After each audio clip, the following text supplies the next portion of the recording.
आज आपण बनवणार आहोत लातूर स्पेशल हुलपल्लीची भाजी। तर लागणारे इंग्रेडिएंट्स पाहून घ्या।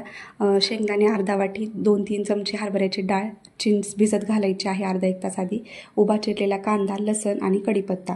इथे सगळ्यात आधी तर तेल गरम झाल्याच्या नंतर जिरा मोहरी टाकायची। तडतडल्याच्या नंतर आपल्याला इथं वाटून घेतलेला लसण टाकायचा आहे। हवा असेल तर तुम्ही कट करून सुद्धा घालू शकता। त्याचबरोबर 8 ते 10 कढीपत्त्याचे पानं आपल्याला टाकायचे आहेत आणि उभा चिरलेला एक मोठा साईजचा कांदा आपल्याला ह्याच्यात ॲड करून घ्यायचा आहे। तेलात व्यवस्थित भाजून घ्यायचा। त्याच्यानंतर भिजत घातलेले शेंगदाणे आपल्याला त्याच्यामध्ये ॲड करून घ्यायचे आहेत, जेणेकरून ते सुद्धा तेलात व्यवस्थित भाजले जातील। त्याचबरोबर भिजत घातलेली हरभऱ्याची डाळ सुद्धा आपल्याला शेंगदाण्यासोबतच ॲड करायची आहे, जेणेकरून ती सुद्धा तेलामध्ये व्यवस्थित भाजली जाईल आणि लवकर शिजेल। यासाठी दोन्ही पण इन्ग्रेडियंट्स आपल्याला छान पद्धतीने तेलात भाजून घेतल्याच्या नंतर आपल्याला काही सुके मसाले याच्यात ॲड करायचे आहेत। सगळ्यात पहिले तर पाव चमचा हळद, त्याच्यामध्ये धने पावडर टाकून घ्यायची आहे अर्धा चमचा। त्याचबरोबर याच्यात आपल्याला ॲड करायचं आहे लाल तिखट आणि हे सुद्धा सुके मसाले आपल्याला व्यवस्थित असे परतून घ्यायचे आहेत। आता या भाजीला जास्त मसाल्यांची आवश्यकता नाही।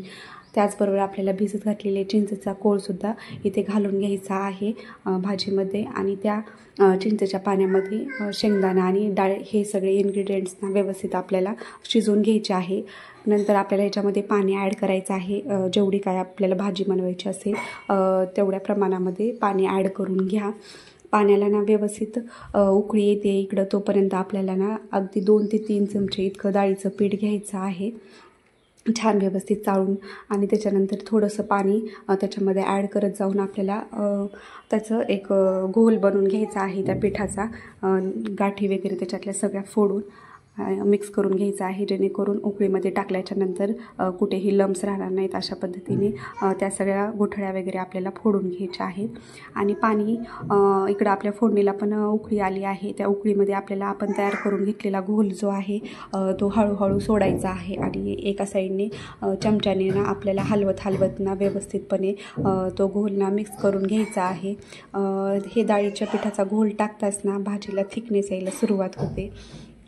इथं पाहू शकता लगेच भाजीला थिक होते आणि व्यवस्थित फ्लेमवरती आपल्याला ना ही भाजी शिजवून घ्यायची आहे। जशी जशी ही शिजली जाईल तशी तशी ना ह्याची थिकनेस वाढत जाते।